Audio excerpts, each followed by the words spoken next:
And this is Anthony, in case you don't know. Nice to meet you too. Okay, we'll move this shot a little bit. So we're listening to a piece by a friend of mine in Australia who had specially made tuning forks called The Animation of Lists, which is published on a label called XI, which stands for Experimental Intermedia, which is Phil Niblock's label. And now that you're here, I'm going to read, so bear with me, Warren's, at least a little bit of Warren's technical notes, so that you have some idea of what's going on here. And I might have to turn this down a little bit so that it's a bit easier to hear me. Is that okay? Yeah. Are you up for the technical notes? Yeah. They're not that technical. Well, I mean, they are, actually. I guess it's whatever. And my apologies again, I'm kind of out of it. I was really out of it when I saw you last night. I might have told you. I'm super hungover right now. It's fine. Yeah, well, okay.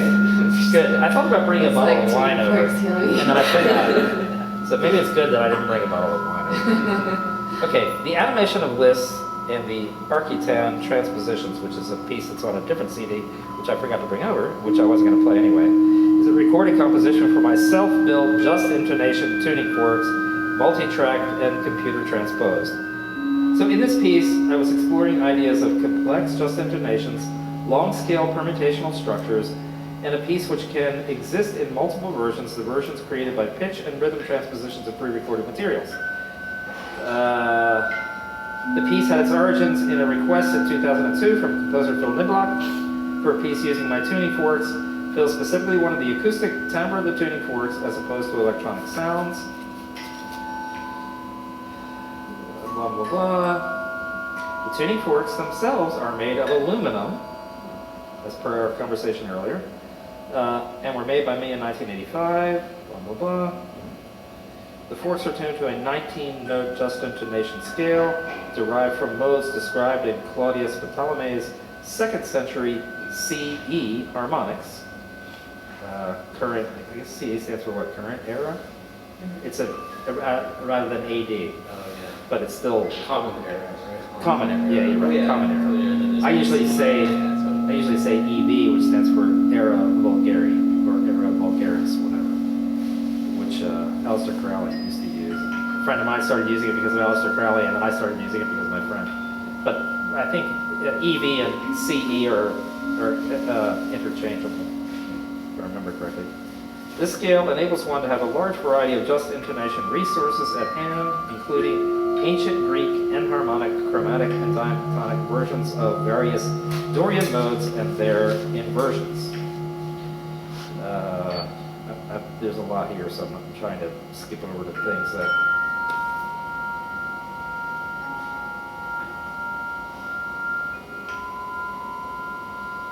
That's our central here.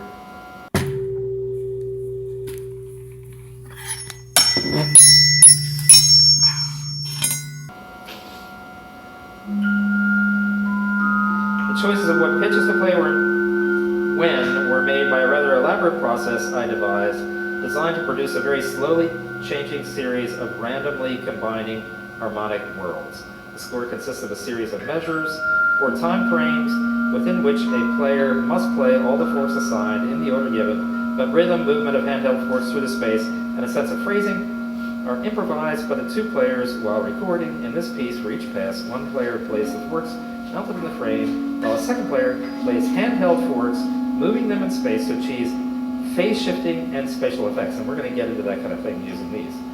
In each pass, the players use beaters of different hardness, and then mixing the spatial positions of channels are modified instantly. Right? I mean, that's probably enough to, unless anybody has a specific question about any aspect of it, that's probably enough. I mean, basically, when I listen to it, I think the harmonics are really gorgeous, and I just love the way everything resonates, whatever. So,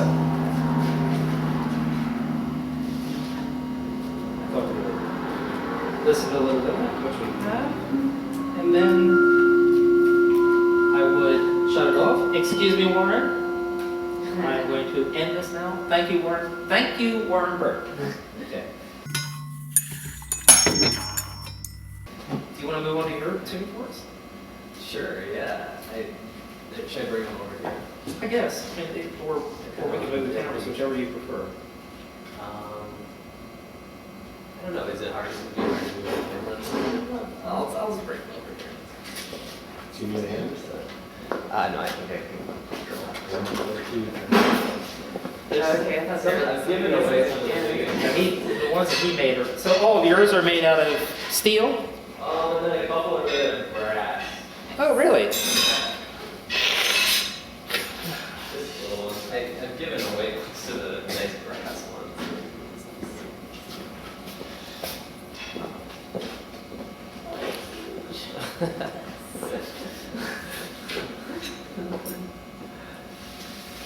So when you sound them, I have a request, which is that you, at some point or another, you walk up to the camera and move it around the camera too, so that I can get a nice, clear recording of them instead of running some filters.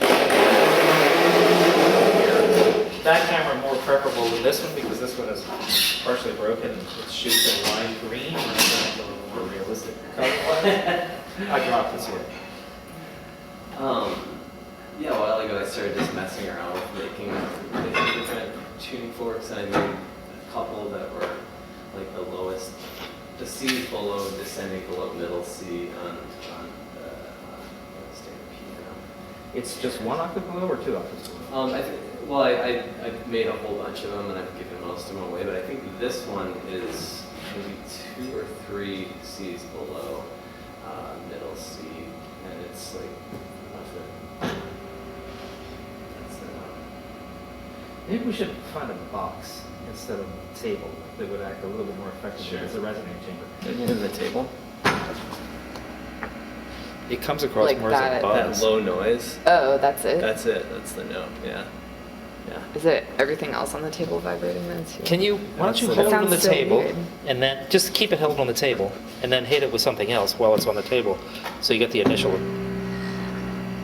See, these are different than this in that they're meant to be put on something and hit. See, that's not the note of the tuning fork. Yeah, right. The note is what we're hearing. Right. The boom. Right, Yeah. right. If you take a tuning fork and you put it on one part of your head, you can hear it in the opposite ear, you know. And just because of the way your bone conducts the sound. And so if you hit both of these and put them on opposite sides of your head, then the interval resonates throughout so your head is the resonant chamber. And one thing that I made this is a D and a G, so they're a fifth apart, and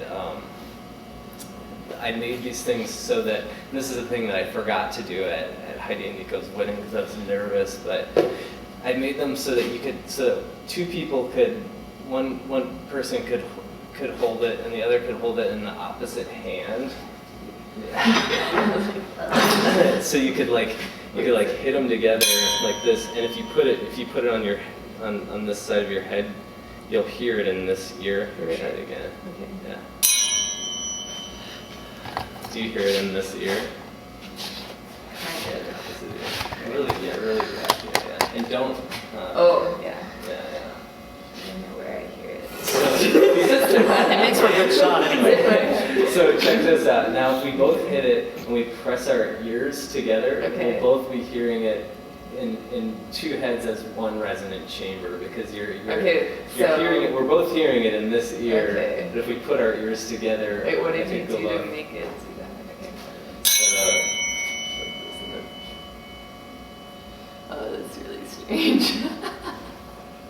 Hey, Oh, hello.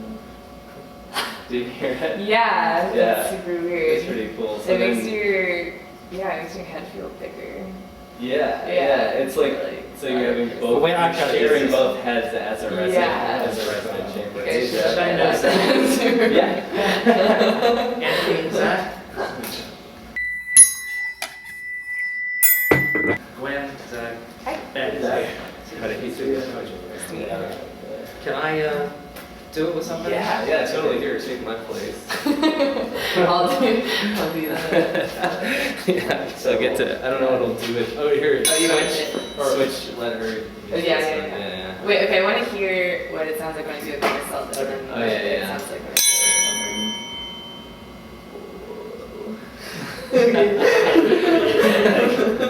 Yeah. Wait, take your hat off, Tim, maybe, or, Yeah. I don't know, Oh, because wait, it won't you have to go transfer. for it. Here. It's still probably I'll just put it on the or whatever. table. I don't even know whether the GoPro's running right now. Let's see what it is. It appears to not be running anyway, so it doesn't matter. It must have shut off and I didn't hear it. It's supposed to make a sound when it shuts off.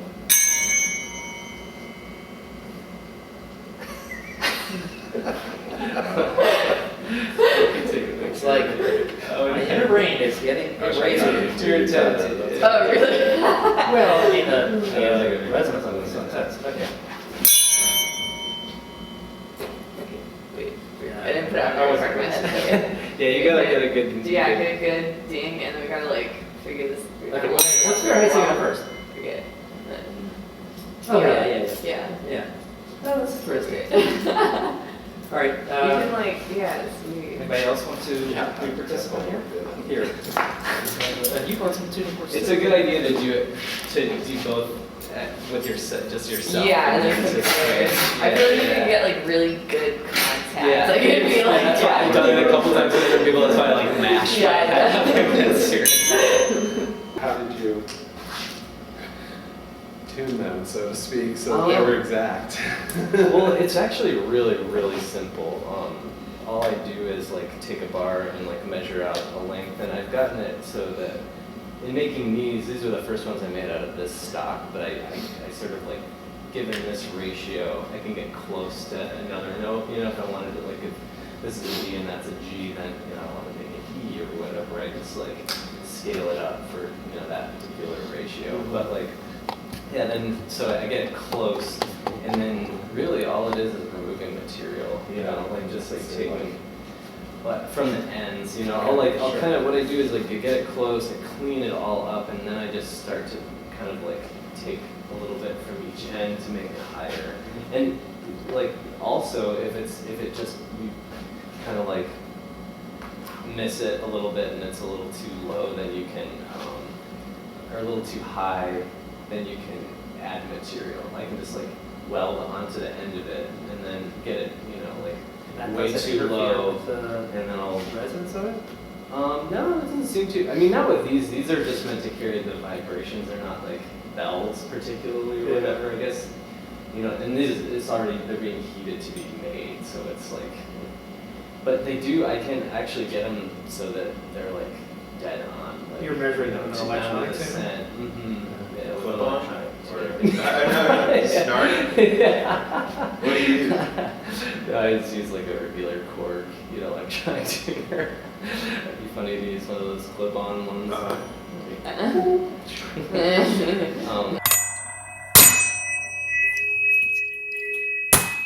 But yeah, it's just adding and subtracting material. That's all it is. And yeah, you can fine-tune it then by kind of polishing it. But you have to get this initial pattern Yeah. pretty well dialed in before you get that. Yeah, but you can do it like these little ones, the brass ones are just like, you know, they're really crudely made. They're just like, heated, bent, and then like raised back together. And then you can still tune these things. These are both a little sharp, I think, but they function best like as tuning forks like that are put onto like a guitar bridge or like a piano or something. They don't work. What's the difference between squares and circles? I don't know. I'm really curious about the construction of these and why. Like I think they're some kind of heavy aluminum alloy. Or is it Different steel? than these are steel, and the little ones are brass.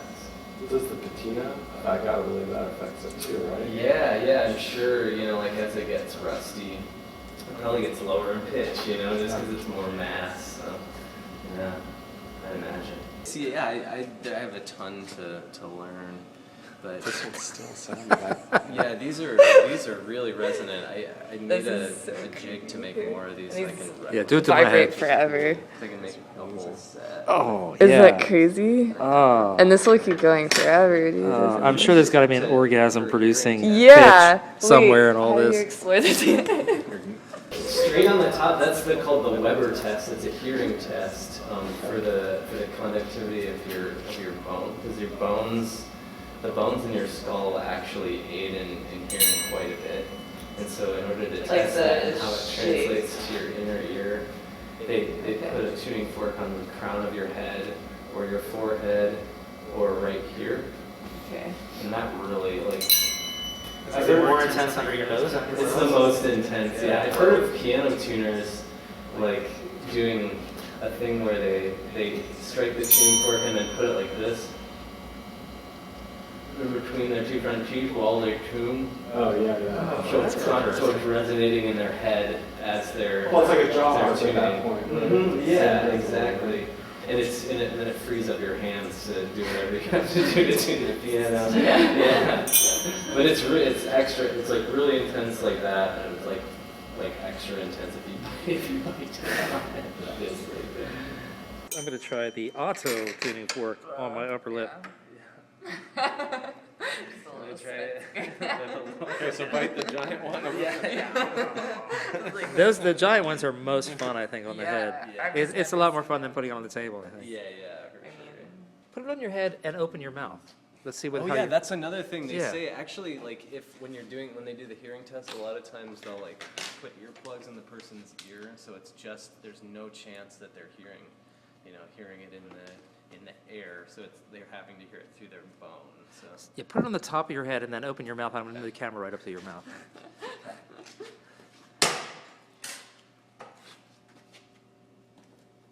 No, I don't really hear it.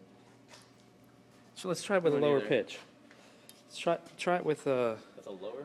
yeah. Let's try, This is as low as or I we're mean, gonna sorry, get. with a higher pitch. Okay. Yeah. Sorry. 512 is the one that they use for the hearing test. The C above middle C. This one is 320. Well, I do have a 512 if we want to use that. Oh no, I would expect it to come out of your mouth more, but it's not. What about ear canal? I wonder if it would, shoot. All right, let's through. try that. I don't know if it's working. I can't really tell. I can't tell either.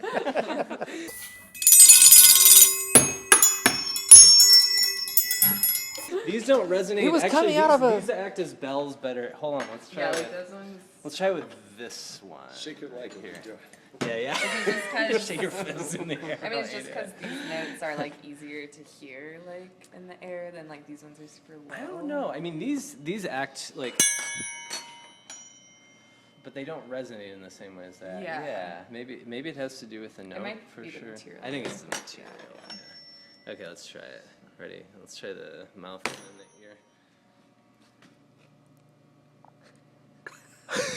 Like fogging up the Yeah. lens.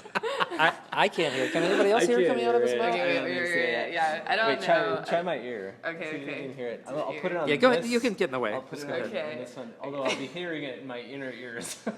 I don't think our theory is working. I mean, I hear it.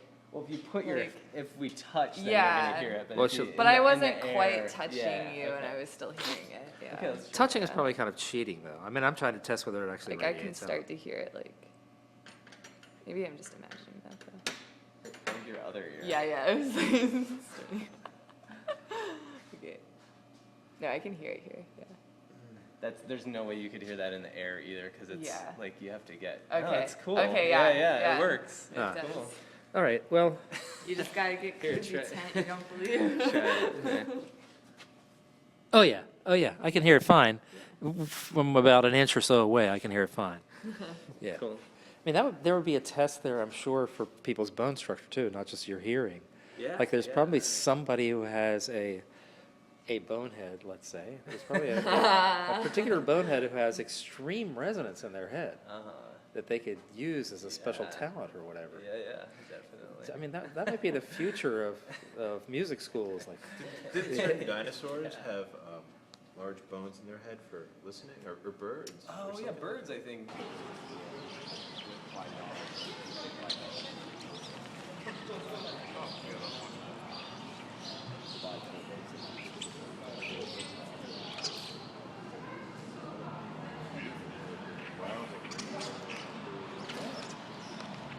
Yeah, I've heard that. Maybe like the birdie dinosaurs too.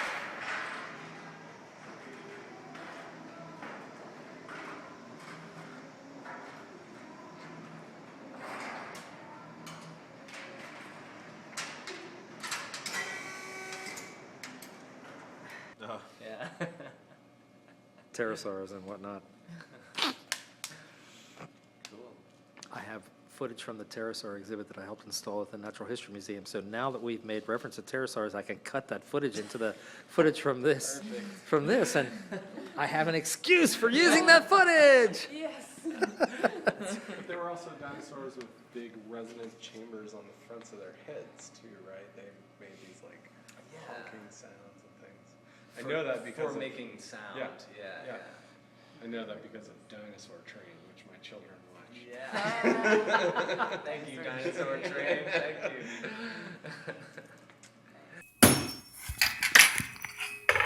Oh, You it's spin it spinning. around Yeah, That's why it's- because all the sound waves are like Yeah, we can coming do some out harmony differently. with Right. from it. Yeah, for sure.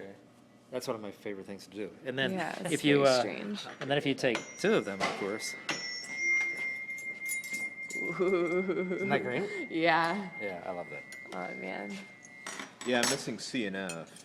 But, cool. So what are your tuning forks for? Here, I'll take it back. Thank you. I think they're musical. But I mean, are they?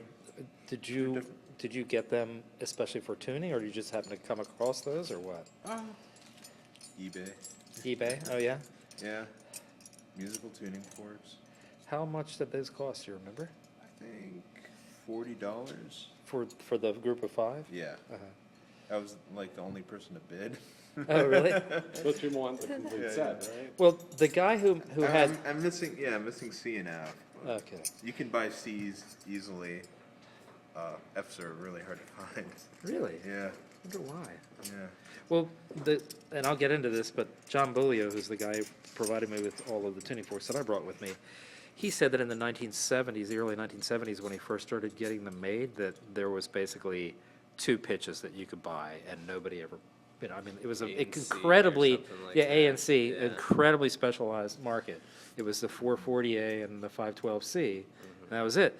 And then he started getting them to be custom made, and now the market, I'm sure, has completely changed, but still, it's not like they're hot ticket items. You know? Right. I mean, I feel extremely fortunate to have the ones that I have, but I think most people who have anything like this have to get them custom made. It's not like you can buy Fibonacci tuned tuning forks or just intonation and tuning forks on eBay for some ridiculously low cost. Or whatever. We could machine these. We could make them this style here fairly easily with Greg's equipment. Yeah? It'd be interesting to try and just do a whole bunch with a bunch of different materials and different sizes. Does he 'Cause do this is- computer what I control do is machining? very crude, but he has a mini computer CNC, but he does like manual machining Yeah. stuff, and he makes amazing. He made a steam engine that's over Yeah, there. I've seen the Yeah. steam engine, and I've seen it while he was working on it. Well, do you want to talk about the ones that you brought? Or do you have anything in particular to say about them? No, just I think they were German made, and they are musical pitches, and it has the frequencies written on them, and it makes you wonder when you start cross-referencing different pitches, what exactly, like C, for instance, what was the traditional C frequency? Well, 512 would be middle C, but it looks like No, you. it's not. It's the C Oh. above middle. C. Okay, sorry, yeah, Yeah. two, Yeah. 56 or whatever that is. Yeah, Yeah, yeah. sorry, 256 is middle C, middle C, 512 is an yeah. octave Like, above. for instance, this is A440, Okay, right. and they make e-tuning forks now. You can buy them, like Oh, Musician's really? Friend. And this one's 659.26, and I don't think that's like what they sell nowadays. I think it's like a different. That seems really specific. Yeah, Well, some of these are also they also have Right. decimal numbers to them. like, for instance, here's an E at 320. This is 659. I guess maybe that's just versus. Yeah, it's interesting, like what method they used. So these should not be an octave. Yeah, it's not Really close. Close but not quite. Or You ready, 10? I'm gonna put it on. Yeah, the- yeah. Oh, wait a minute. Vintage German. Can you hold them up to my ear? Yeah, it's Yeah. extremely dissonant. It's really Yeah. cool. It's just the difference between, just intonation and tempered tuning or whatever. You hear it? Can you put one to each ear so that I can hear them? Wow. Nice. I'd never get tired of tuning forks. You know? I mean, it's like clouds. I never get tired of clouds, right? Or weather. I never get tired of weather. I've never gotten tired of tuning forks ever. Yeah. My whole life.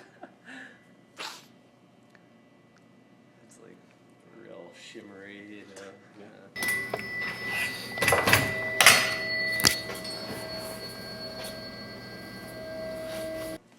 Well, maybe this would be a good time to move on to John Bollia's stuff, which is much more specific than what we've been talking about. Yeah, make sure I had wanted to. Yeah, sure. Does anybody else feel like aiming this camera at me while I talk about the John Bollia stuff? If you don't mind doing it, that would be. Okay, so John Bollia is a My friend of mine. trustworthy. who I Look first this met up. or an acquaintance at Okay, least. check it out. Well, I first met because I was. Sorry, I don't want to interrupt, but do you want to do this with two Bs, Oh, yeah. which 480 and 495.88. Go for it. Oh, whoa. They're even further away.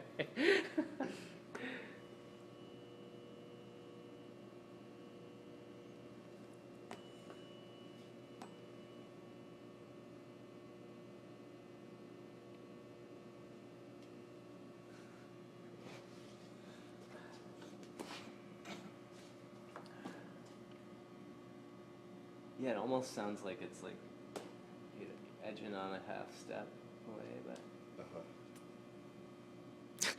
it's cool. Super cool.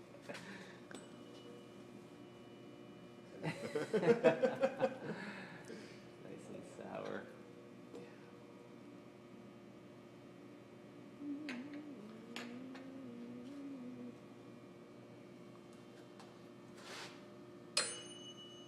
Oh yeah. Oh, that's great. Yeah, That's a that's really good. really I like good. that more than the last one. Yeah. Although this tuning fork is louder, so much louder. Yeah, yeah, So that's it why it almost was has messing me more up. dissonance because they're further away, It's like, Alright, then it's like more. This is fun. Shimmery. Then let's try the Ds. D at 288 and then 587.33. So it's an Recording all octave, the yeah. facial expressions. I might have one This that's. sounds really cool. Really? Yeah. Oh wow, yeah, that's Yeah. that one sounds like an alien spaceship. Yeah,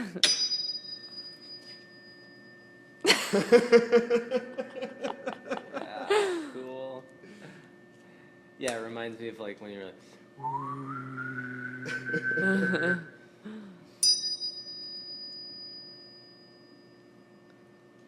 It's awesome. Here, ready? Yeah, yeah, I want to try. Okay. Ooh. Nice. Yeah.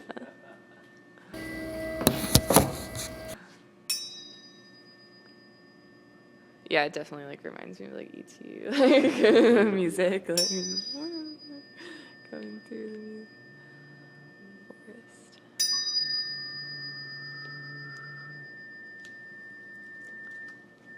It's hard to like do it. I feel like I want to make it a chord when I try and reproduce it, but it's like not. It's really.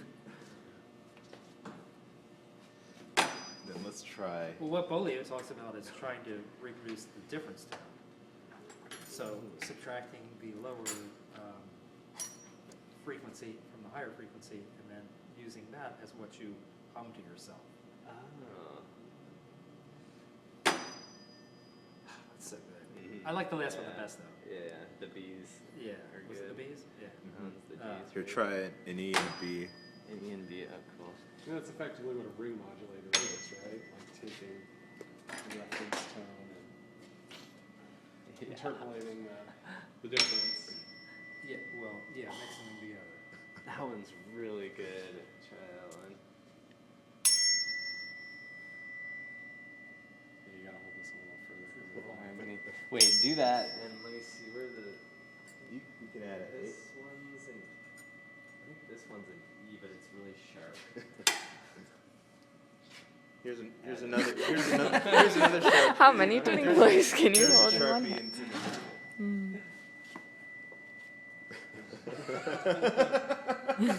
Thus was born our tuning fork ensemble. Yeah.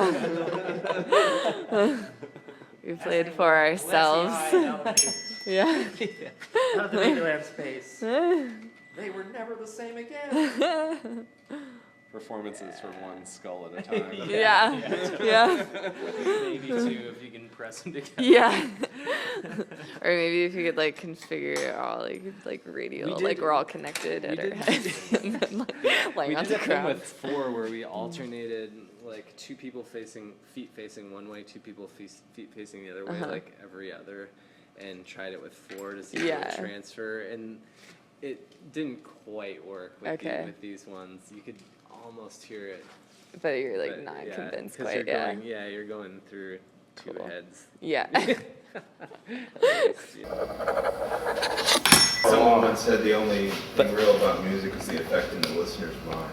Yeah, yeah. Bolio is really the man who got into all this stuff. Maybe more than anybody else, I don't know, but so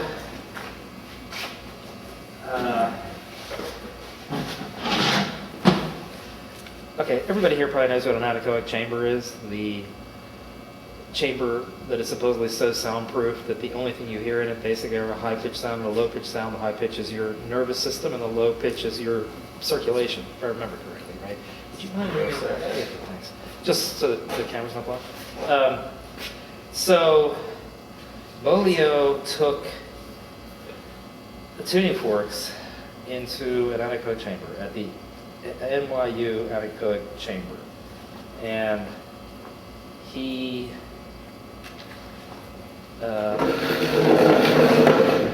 then, well, here I'll just read one section here. The 8 tuning forks I ordered in 1974 are exactly the same as the solar harmonic spectrum set we use today, which is a combination of the ones in that blue pack and these, if I remember correctly. And, but I could be wrong about that. My original work in the anechoic chamber was based on systematic experimentation with each Pythagorean interval. This is a form of research called phenomenological research, which focuses on the effect of the tuning forks on consciousness. I approach the experience of tuning forks by keeping a journal with specific protocols to help me better understand my experience of the sounds.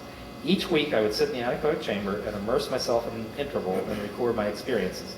I would relax, listen to my nervous system, and tune myself to an interval. I realized that each interval was a gateway into different states of awareness, complete with thoughts, emotions, and sensations. So basically, he would pick an interval like C and G, a fifth. He would, in the anechoic chamber, he would listen to the frequency of his nervous system, which would then be an indicator of the mood that he was in, which obviously he would be aware of other than through listening to that. So if he was stressed out, the pitch might be higher.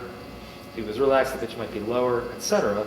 And then he would try to find out what the effects were. Excuse me, John Bolio, if I'm explaining this poorly. Of each of the intervals that he experimented with on retuning the pitch that his nervous system was at, because he found that with each interval that he would put going through his head, that his nervous system pitch would then be affected and his mood would be affected, because it would be like, you know, a relaxation technique or a technique for making himself more energetic or whatever. And he did this for, I would imagine,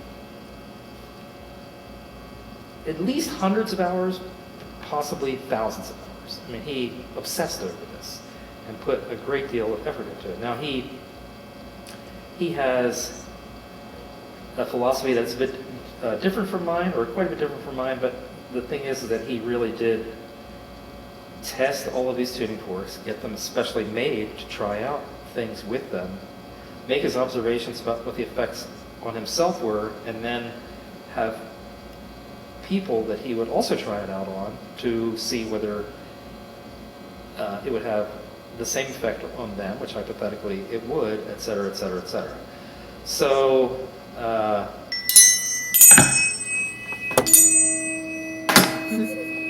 the interval that he stresses the most is the C256 and the G above it for a fifth as a sort of basic starting point, but he has a whole thing here about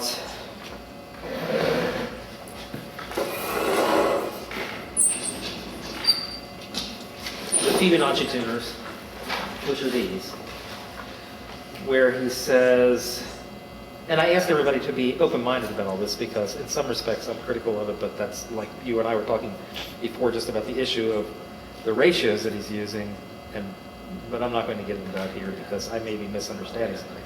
But, so he has a chart here, for example, that says, this chart shows you which Fibonacci tuners to sound to explore alternate realities and states of consciousness. So the interval 1-1, which is this one, says beginning, the beginning from which everything originates and returns. So number 1 is always used in the creation of all Fibonacci intervals. 1-2, space, an octave of music which opens the space for all possibilities, open new spaces, balances ether element. A lot of this has to do with the 5 elements that are typically referred to of ether, air, water, fire, and earth. For example, 8-13, mystical passageway, sometimes called the crystal door or a magic mirror. The 8-13 interval takes us to the source of our inner voice, which appears beyond words as pure sound and light, etc., etc., etc.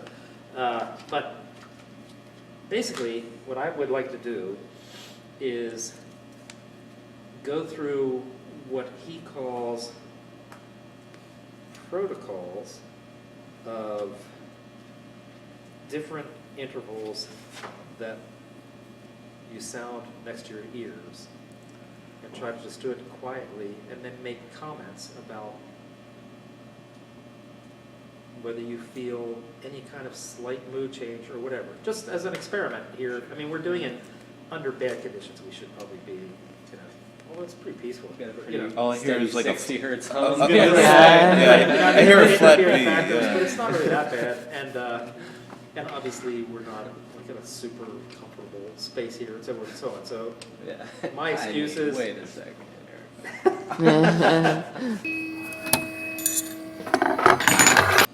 and he has all of this stuff about, which I think is interesting, like doing 2 tuning forks on either side to specific intervals for specific purposes. But he also has a thing about holding 3 tuning forks in one hand and 1 tuning fork in the other hand, and then moving them around in relation to each other, which is kind of what you were talking about earlier, to hear different relationships that are caused by the relationships between the central tuning fork that you're using, which I think is always the C256, and then the other ones. But the thing that I really liked about it is he has pictures of him doing this, where to me it looks like the classic magic wand. Yeah, here we go. I love these pictures. Put them in front of this camera first, then so it looks like he's holding, well in this case he's only holding 1, but it's like, to me that's so magician-like or whatever. Yeah, He's yeah, holding one like right. this, and then he goes like this, and it's like he's performing this magical operation with the tuning forks. I like how he's holding like dangles.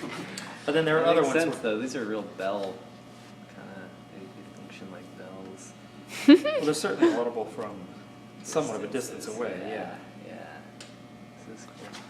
I release you from your curse. I can That's scan all this funny. too, so we don't have to get a good shot of it right now. But I just love those images Oh of my him doing gosh. that. I can imagine being the person laying there. Yeah, And this yeah. guy is, John is very sincere, and he's he's very serious about this, It's obviously and I'm putting the sure that time in.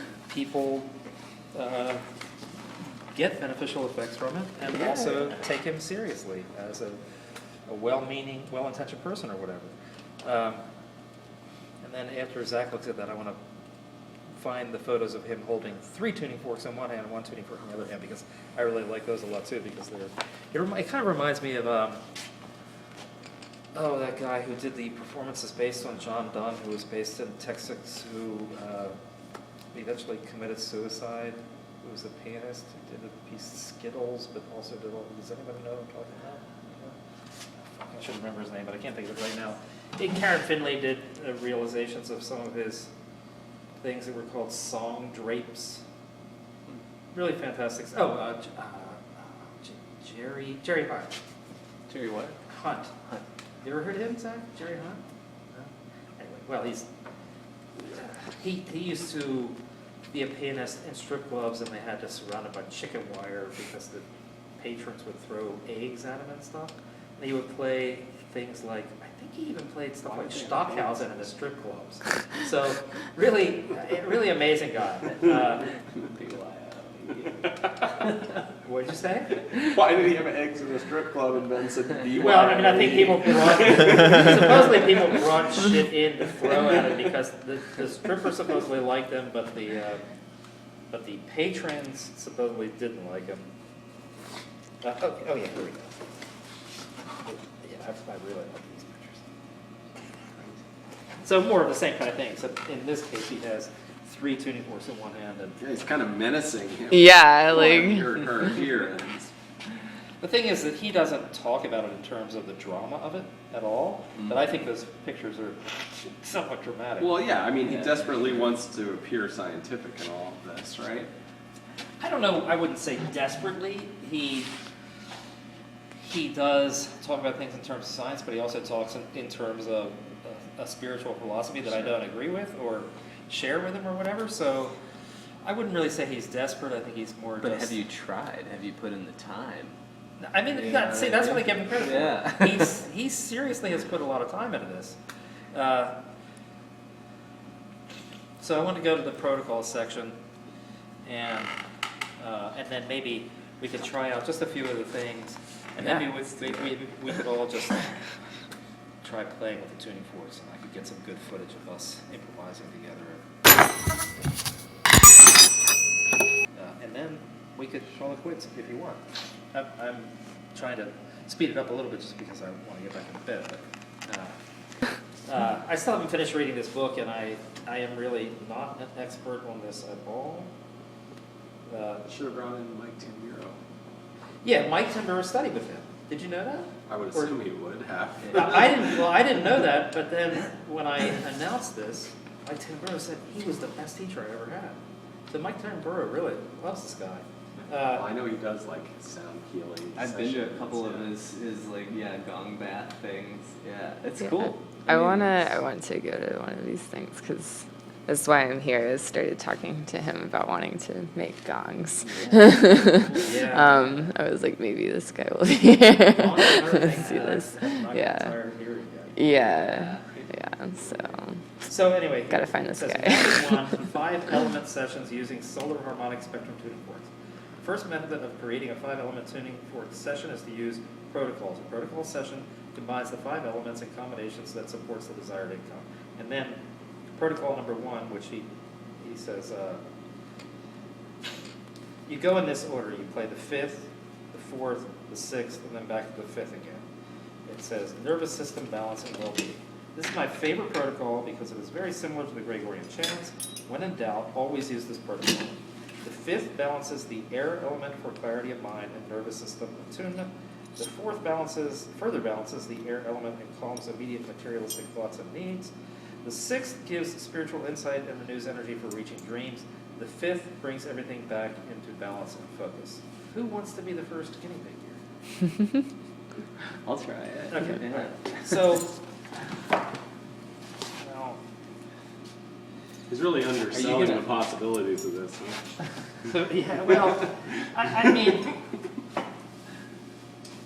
you'd have to read the whole book all the way through. I mean, again, there are things that I strongly disagree with, but my purpose here is not to get into the disagreements. It's to sort of appreciate that he really is very serious about it, and it's one of the trouble of getting all these tuning forks made and the trouble of writing this book. And he's been doing this for 43 years now, or maybe even longer, so I have to give him credit for this. So the root note is C, Yeah, and then so they add the fifth, so that's G. right, Then the fourth, so F. right, Sixth, which is A. Yeah. Then back to G. right. Okay. All right. So we could try, do you have, I'm trying to figure this out if I can. okay. But those are tuned differently, right? Right. Because those are Yeah. equal tempered tuning, and this is just. Dark path.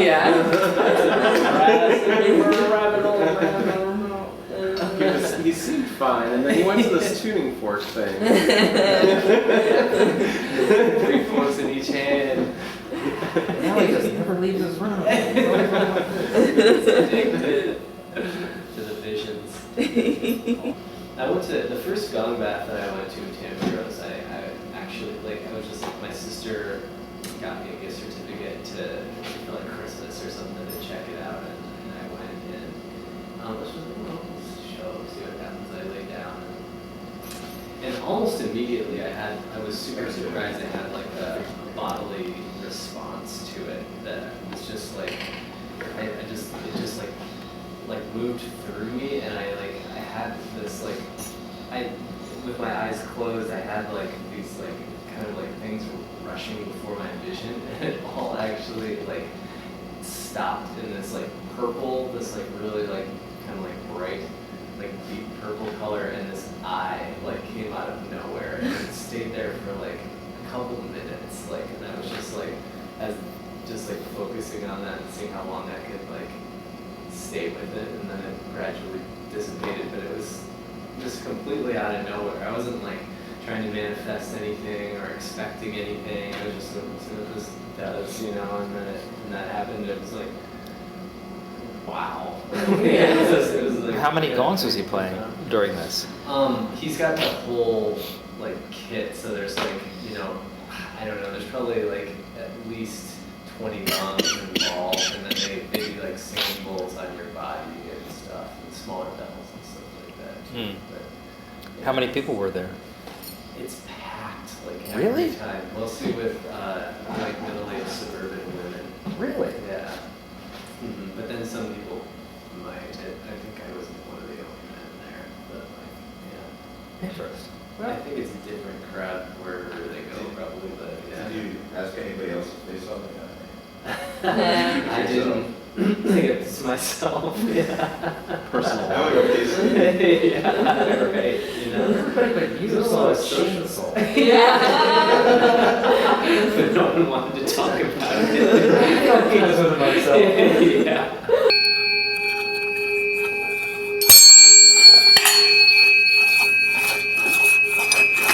All right, so I think, if I understand correctly, and again, I'm really whipping through this, it's a little bit stupid, but you should hold these up like this, and then after it fades out, switch hands, and do it again. That's what I got from the brochure, too. Okay. 3 to 6 inches from your ear. 3 to 6 inches from your ear. So, and then we should all be quiet and just try to let Ben focus on this.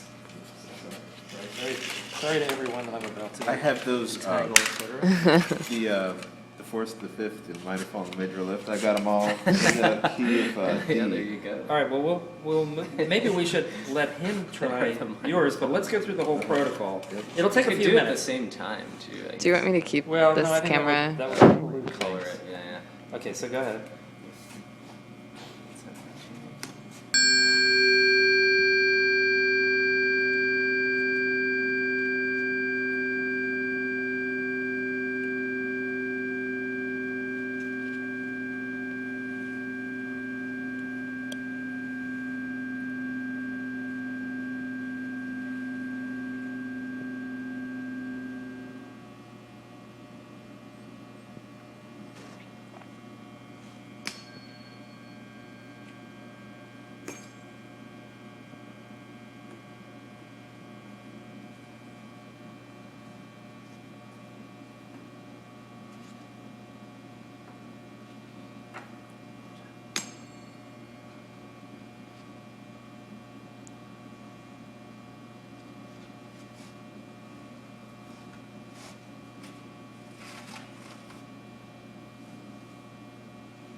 felt like really different sensations, both.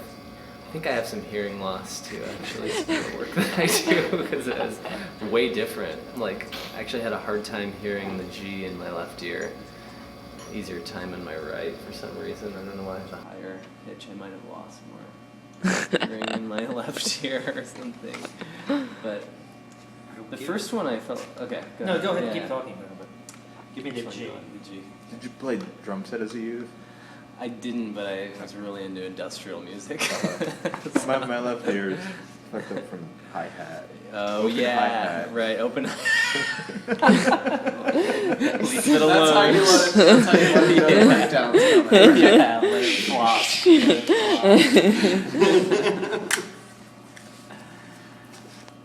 The first, that when I did it with the G in the right hand and the I guess the C in the left, I like felt like I like immediately I closed my eyes and it felt like really like flat. It felt like flat and sharp. Like in my mind's eye I saw like the wing of an airplane. Like when you're sitting in the airplane and you're sitting by the wing or whatever and you look out and it was just like super flat and straight and it was like kind of like just cruising forward in a like gray blue sky, I guess. And then the next one I wasn't really experiencing much of anything, but then all of a sudden it felt really round. The feeling felt like really like, I don't know. Yeah, whereas the first time it felt like kind of sharp and just like flat, and then the next time it felt like sort of a more encompassing feeling or something. What was I supposed to feel? Well, I'm not going to say. I mean, well, Did I get it right? It says here the fifth balances the air element for clarity of mind and nervous system attunement. The fourth further balances the air element and calms immediate materialistic thoughts and needs, which you may not even have. But let's move on to the C and the F. So the C and the F.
That was interesting.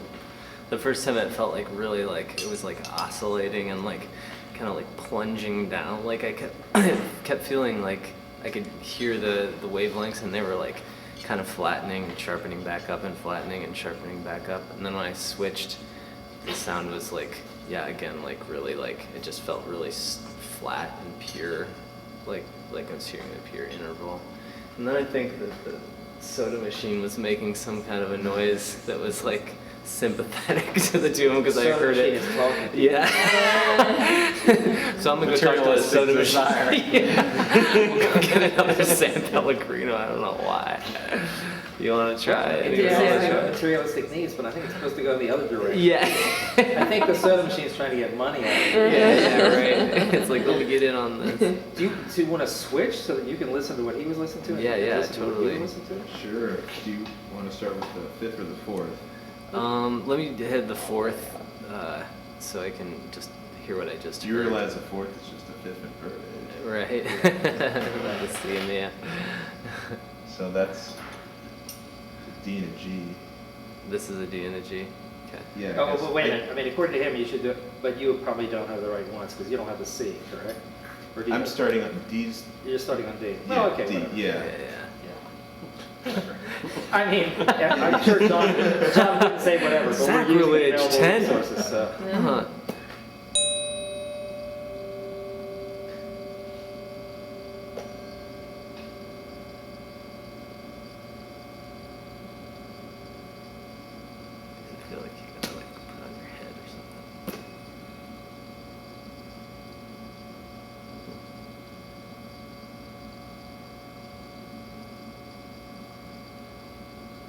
Goes on and on.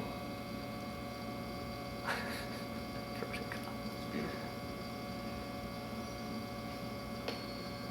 So do either of you have any comments about the differences between the two sets that you just tried? Because not only were they... These are really good. They Yeah. sustain. Yeah, yeah, these don't sustain very long. And there's something, yeah, like Here, try sharper about it. Try about the sound. D and the A. Okay. Yeah.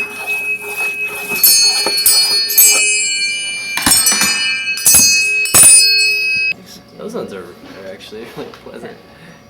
Yeah, you want to? Here we can switch. Okay. I'll do it. And you. Well, I want at least one person to go all the way through the thing, though. So, Oh, okay. I mean, Yeah, but yeah. I mean, go for it. But Okay. Yeah.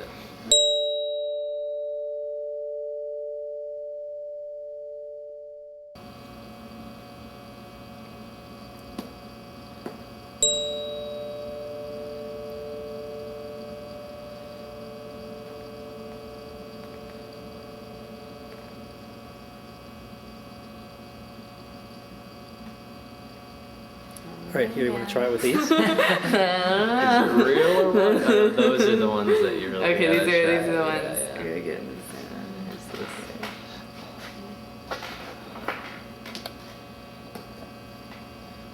Oh yeah.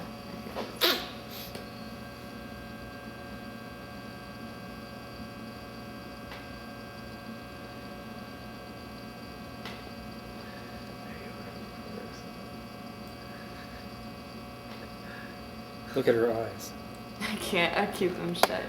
No, but it's just that your eyes were doing serious rapid eye movement. That's- Yeah. Are you Well, conscious it's of It like, that? happens. like you yeah. can't like. I don't know. I'm not No, like. I wasn't. Yeah. I mean, that's just an observation or whatever. I hadn't noticed that. I Mine didn't was notice- doing that. Was it? I felt my eyes doing it too after a while. I think like because you're hearing something in each ear, it activates, you know, each side of your brain, and so it makes your eyes. Can you do close that your eyes without EMDR. putting the tuning forks up and let me get a Yeah. close-up shot of that and then move the tuning forks up so I can see the difference? See the difference? Okay. Yeah. Okay. So yeah, it's just because I'm like weird about closing my eyes sometimes. I'm unaware. I can't hear myself. All right, now go ahead and put the tuning forks up. Okay.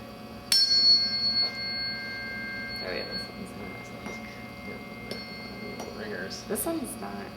There you go.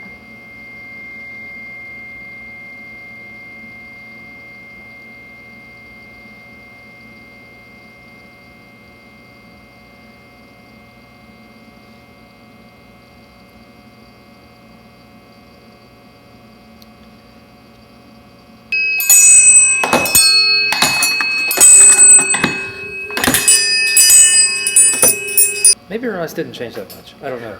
Your eyes move a lot when your eyes are just closed. Yeah. Can we try it It's just with me like doing it? this I want to see thing. whether there's Yeah. a difference with Okay. my eyes. They feel like they're not moving that much to me. So they're not moving very much, are they? Okay, now.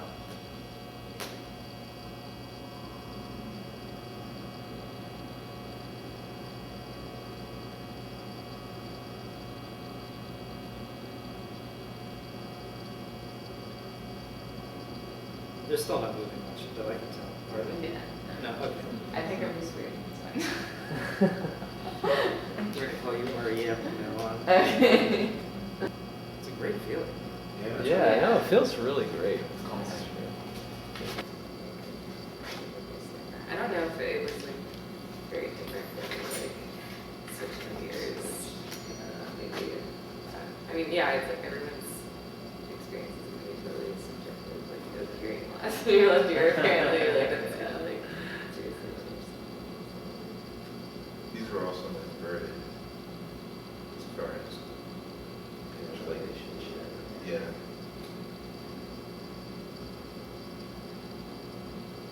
I'm noticing like a bending of tone as I don't know if it's just because I'm getting volume, you know, different volume relationships, but I can hear like as I move this one back very slowly, I can hear like I was hearing a little bit of a bent tone there.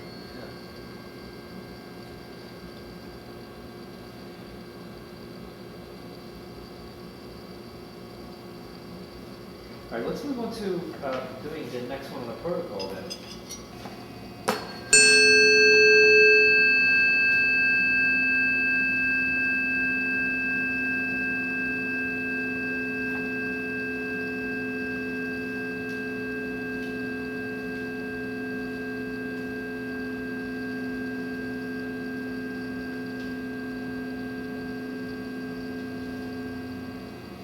you have the minor 6. Here's the inversion, a major 3rd. Okay. That's true.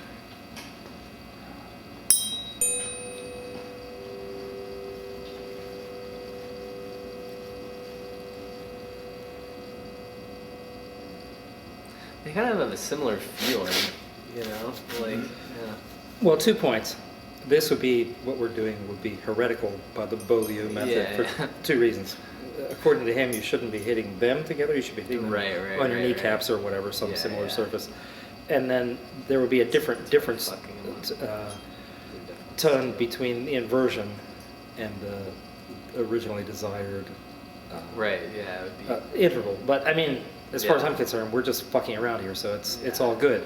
But I'm just Yeah, saying that because totally. if John sees this, I don't want him to think that I am promoting Right, a right. non-John Beaulieu method. Yeah, or whatever, yeah, right? totally. You're taking liberties for It sure. makes sense, because he tuned his, like, with the C reference, that would have been his, he would have tuned that to his nervous system. Yeah. Yeah. Yeah, everything is very particular as far as his Uh-huh. approach that goes. But well, I mean, whatever.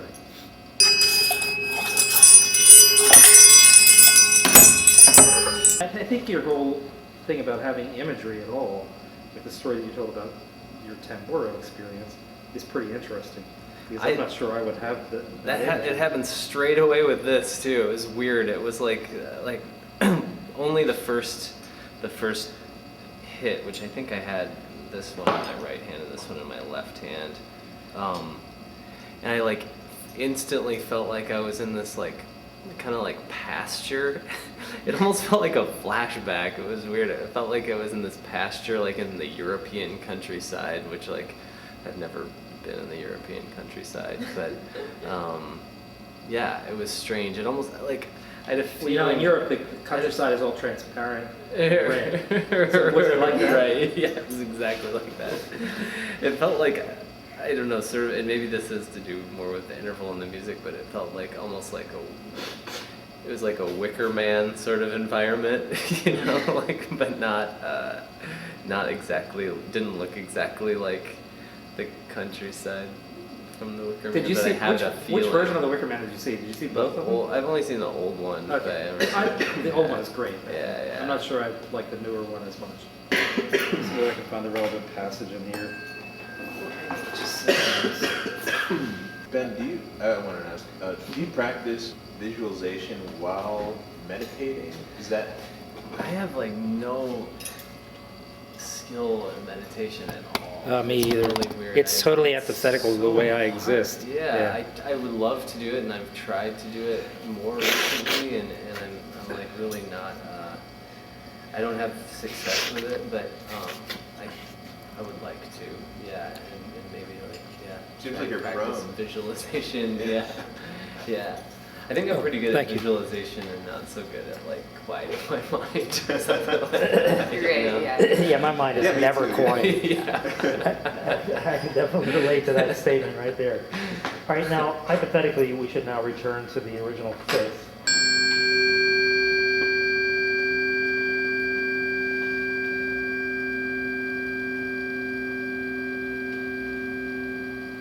Yeah, I feel like there's like a groundedness. Like if you hear all these other notes against the C, and then once you come back to the fifth, it's just like it has like a real settled, like grounded feeling. Which, I mean, I would just take for. It Part of the makes problem that I total have with that sense idea that- is that it's a little bit too late into just the very, very commonest Yeah. music theory, which I usually rebel against. Yeah. So, The fourth, the fifth, the major fall, or minor fall, and the major lift. Yeah, that's what's happening here. yeah, I guess, harmony, they say the fifth, the feeling you get is stability. Yeah. Yes. I wonder how this foundational feeling. would It's a sound to people foundation not chord. raised in, steeped in Western music, though. You know, Yeah, like I wonder this yeah, about. definitely. well, he makes the claim that it's universal in every culture, and that may be true. I tend to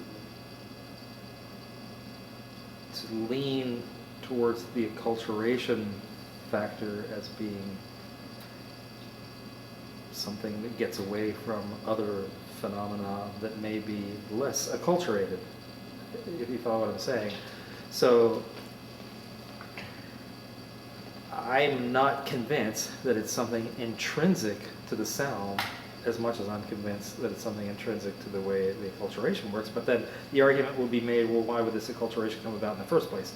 Why would the fifth be so emphasized in every culture if it weren't something intrinsic to the sound that we're responding to, which is basically the simplicity of the waveforms combined with each other? I mean, just like the simplicity of an octave is going to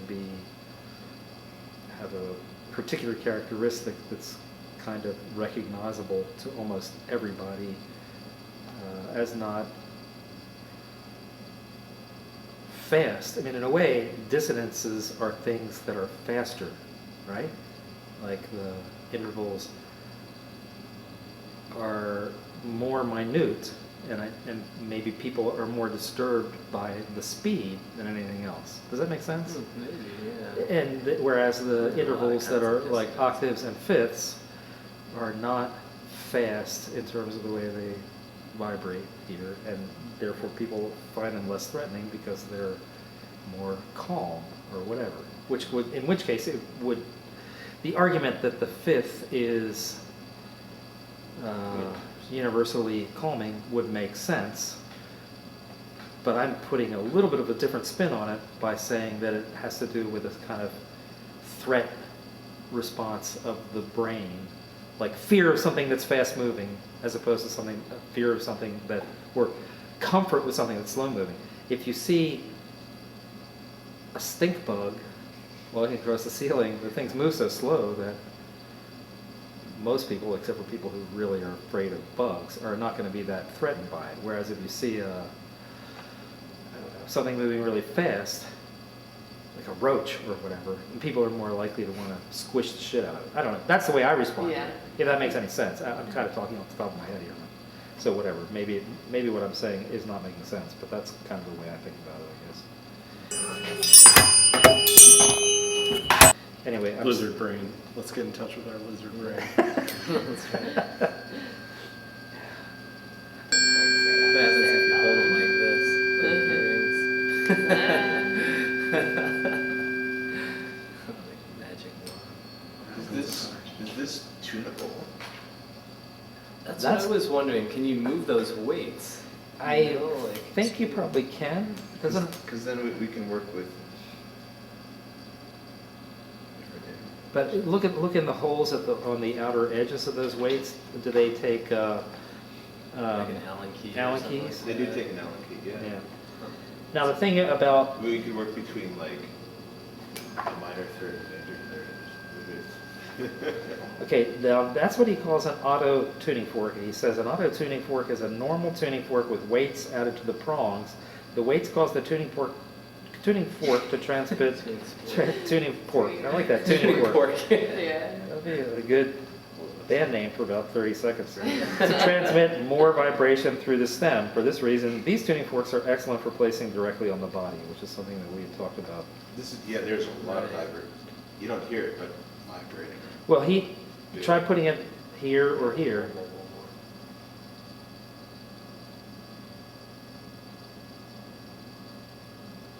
To me, C is always yellow, and I believe it comes down to like a childhood wooden blocks.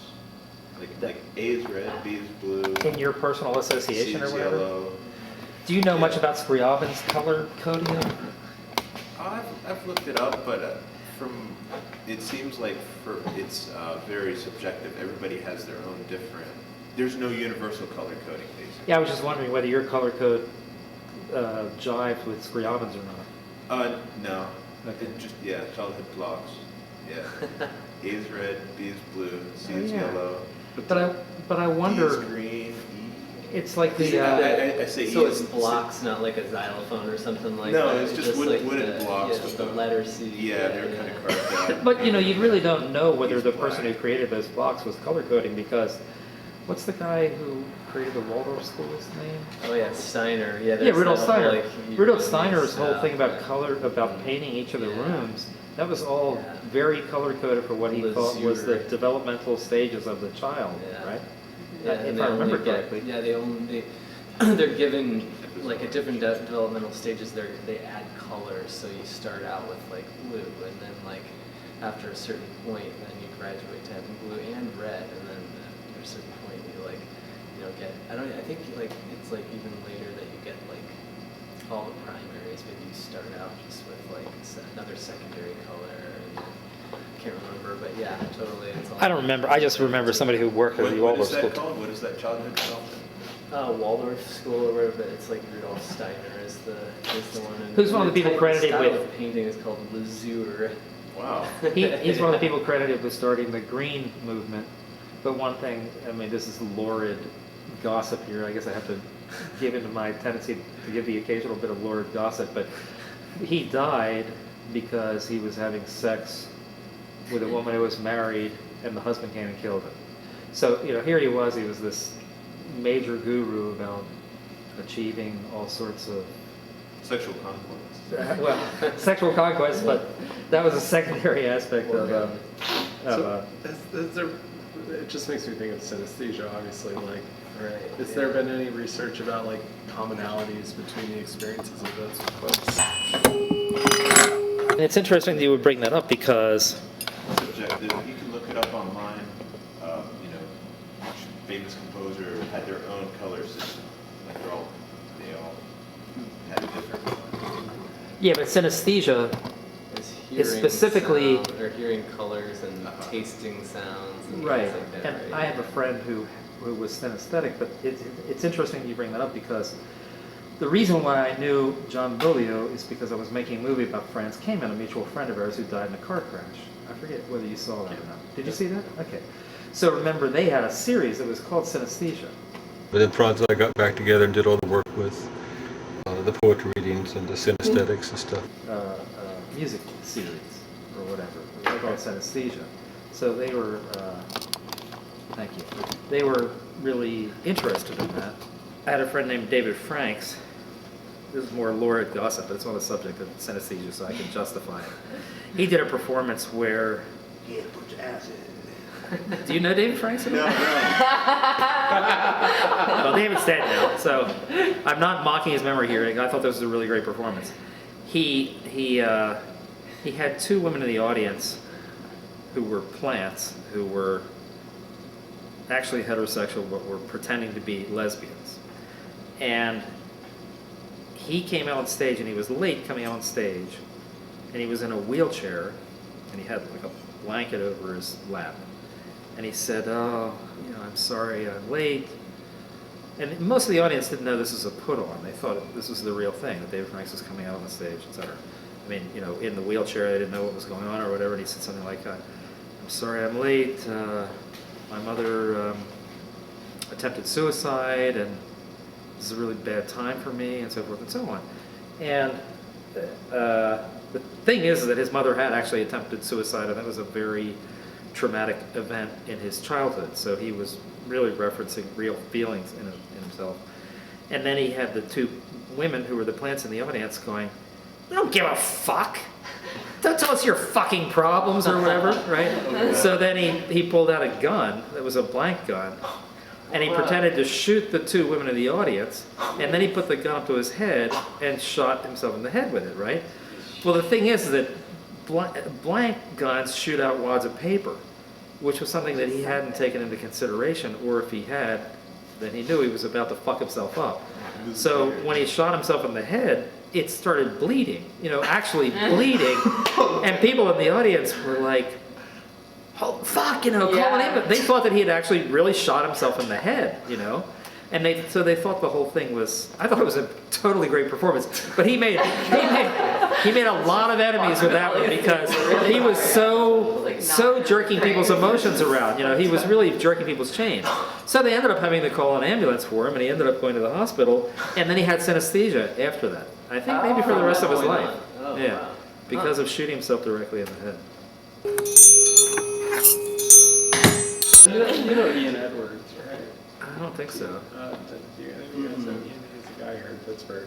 He teaches Really? guitar lessons, and he told me he had the experience recently of discovering that one of his students was synesthetic, and that was the first time that the kid had ever realized it. Like he was there, like as this, you know, like younger than 10, I think. So, but he was like talking to him about the music and describing it in terms of colors, and he kind of realized while he was talking about it and started like probing around it more, and he was like, oh yeah, it's like that one's always yellow, like kind of like what he was saying a minute ago, you know. And he's like, do you hear colors? And he's like, yeah, of course. Like, he just assumed everyone did. Right, yeah. Well, that reminds me of that book which I refer to all the time by Luria, that's called The Mind of the Mnemonist. The book by a Russian psychologist about a guy who couldn't forget anything. So, I mean, just to make a long story short, this isn't about color, but about taking it for granted that some characteristic that you have is just normal. This guy went to have a job with a newspaper where he was a cub reporter or whatever. So the editor came out, and the editor said, okay, you know, I want you to do this, and I want you to do that, and blah, blah, blah. And everybody else had their notepads out, and they were all writing down what the editor told them. And then the character who was the mnemonist didn't write any notes. So the editor was like, okay, wise guy. You know, he just thought he was a fuck off or whatever. He said, what did I just tell you? And the guy repeated everything that he said verbatim. Okay? Everything. Without any problem at all. Just like that, right? And the editor was like, what the fuck? How could you possibly do this? And the guy didn't even know that that was unusual. How he managed to go through his whole life without realizing that he was the only person who could do that is kind of weird. But from that point on, he started becoming more conscious of it, etc. But the thing for him was, though, that he couldn't forget anything. Right. So he had to actually work on being able to forget things. Imagine not being able to forget anything. I mean, just think about how much information you have coming into your head all the time, right? Like, What would that feel like? Yeah. yeah, he couldn't forget anything.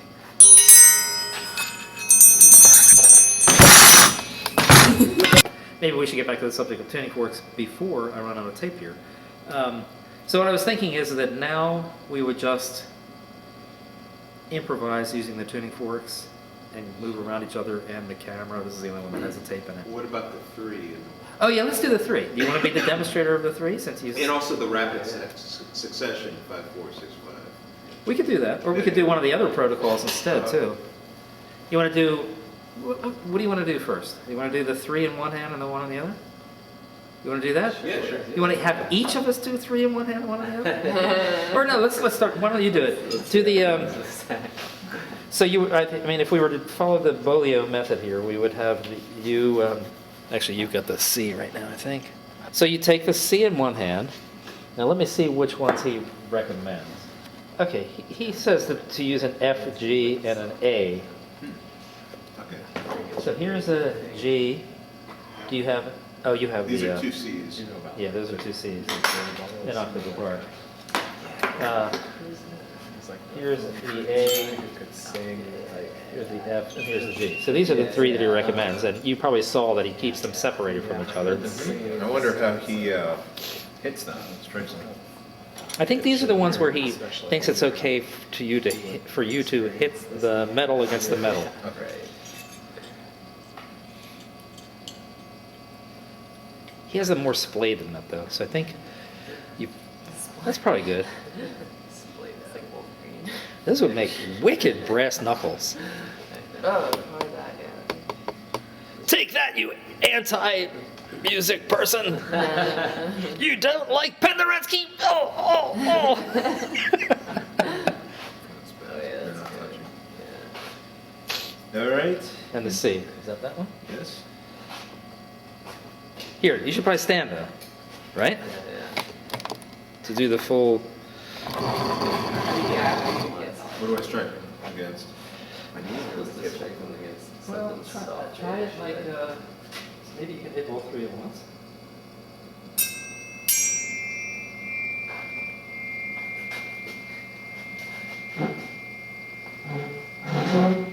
But I think a part of the idea is to then move, well, you probably realize, is to move the C underneath the other ones and try to hear the different resonances as a result of having the C underneath it. Yeah. Underneath, like, hold it down here. Like, that's what he's doing in those pictures. Yeah. He's putting the C underneath the other ones and then moving them around, but you have to have a, Hearing that, okay. yeah. There you go.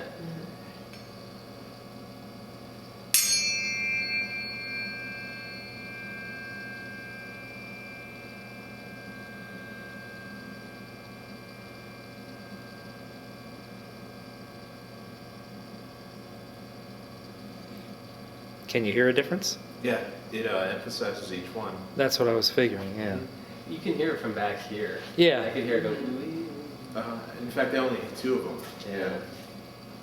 Oh, just those two.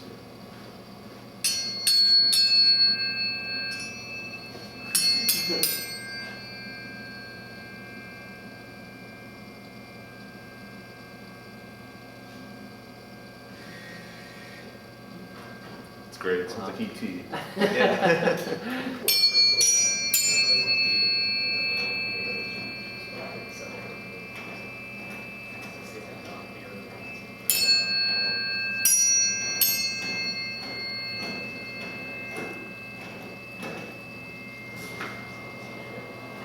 Are you supposed to do like hold down? Here, let me. That? It's actually. Yeah. Like this would be. Hit them all three and Yeah. then.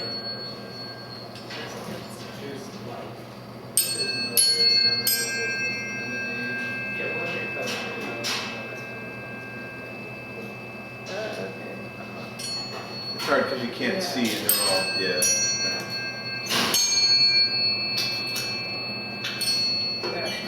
Yeah, that is hard.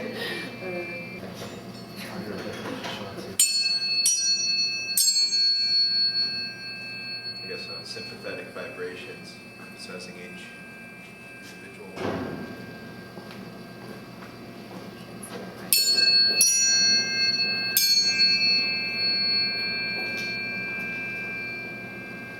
You hear it? Yes. Here, let's all hit these and put it on our head. Yeah. Oh, yeah.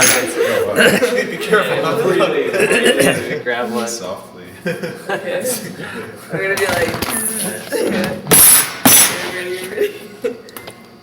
Oh, Oh, and you're. Yeah, we're putting. all in one person's head.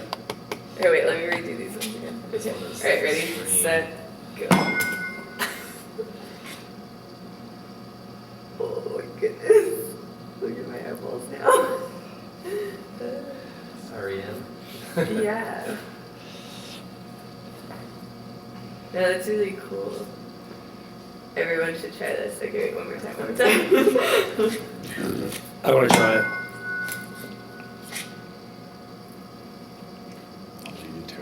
Are you heading out? Oh, thanks for coming. Where'd you get going?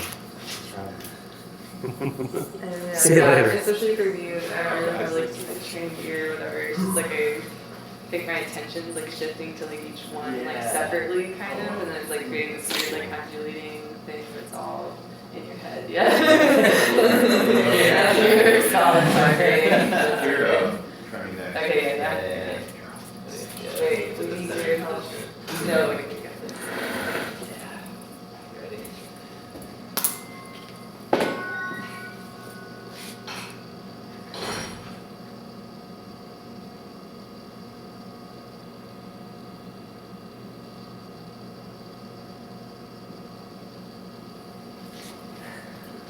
We sound good together. Yeah. I forget what that one is. I can't remember what note it is. This one's definitely C. This I actually couldn't hear is this. that's D and G. Okay. Did you see? That's actually that's C. Yeah, this is Okay. We're gonna try it now. Okay. Here. Let's switch. I'm losing my stream.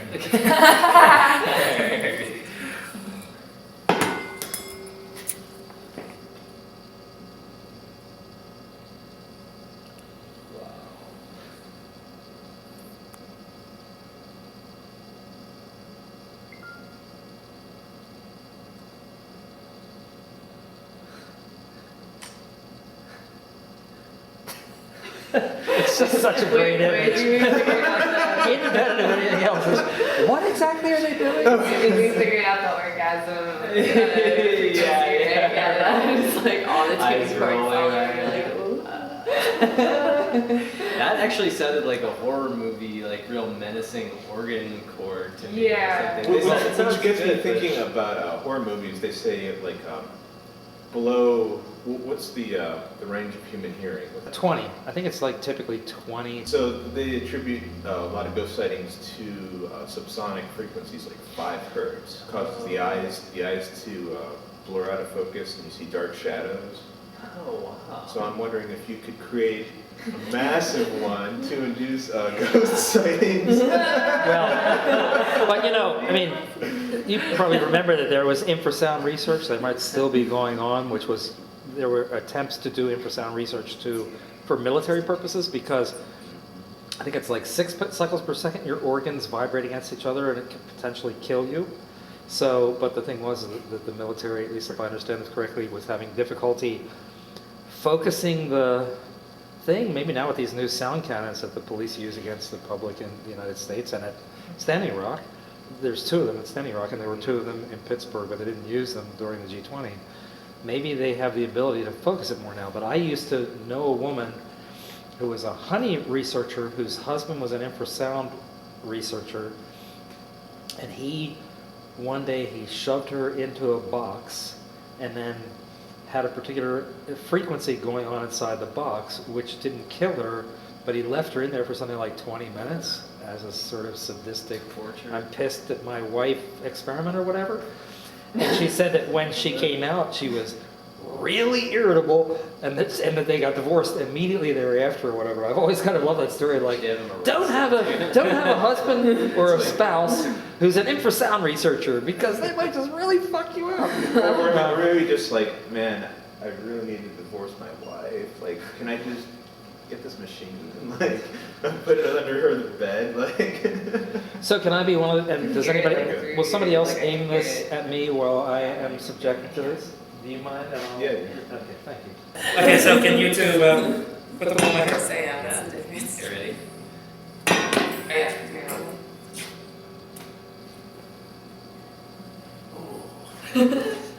Oh, you're getting like the too low and the too high. That's good. Hemispheres. Yeah. Higher and the lows and the lows. Oh, that's great. I mean, it's a very Om-like experience or whatever. Yeah, That's, definitely. That's pretty interesting. All right, so with the little bit of, and thank you, Zach, with the little bit of footage we have left on this tape, can we just all improvise using everything that's available here? Yeah. And try to stay close to the camera so the camera can pick it up reasonably well? I have a bell hanging over there that's tuned to a D too. Oh, no, that's That's cheating. that's cheating. Yeah. Overtime, are you kidding?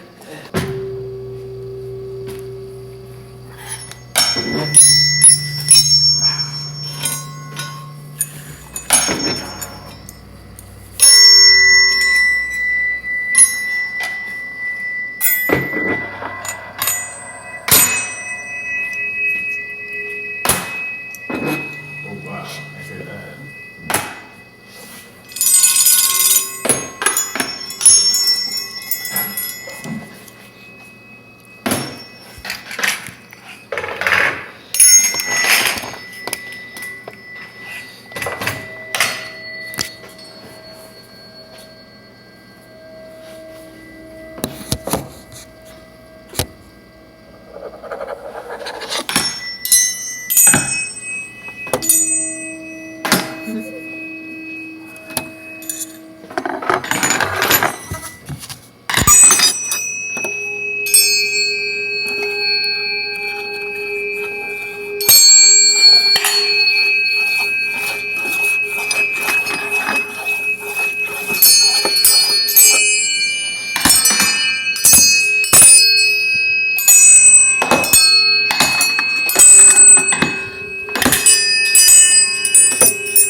Click wherever I go.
It's not too much of that, because that would probably actually damage the camera. Which I'm not likely to replace.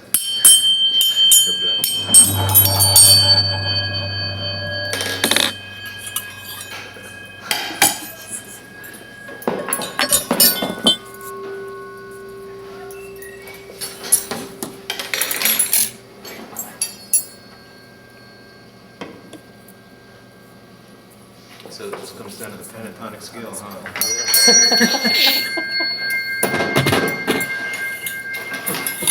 Hey, Greg. Hey, Greg.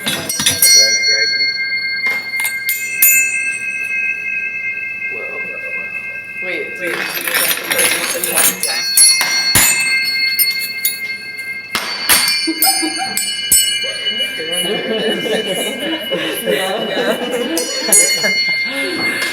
We could lower down your rise from the ceiling. You want to do that? Let's do that. It takes, we have to set the post and untie it. It would probably take considerable effort. That's right. Yeah. But it would be a pretty nice cool. shot. Yeah. Yeah.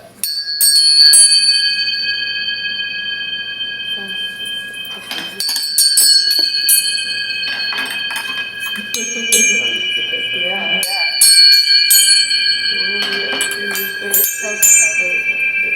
How'd it go there, Greg? Yeah? Still all your brain cells that you had when you got there? Yeah, I think it's about just earning your love. Is it epoxy?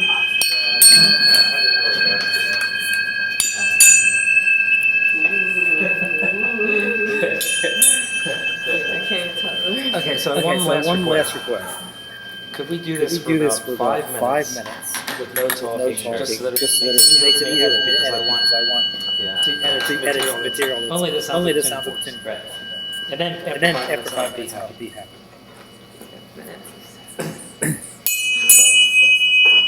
When does it start? Now. Now.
probably enough for my purposes. Thank you. That was Yeah.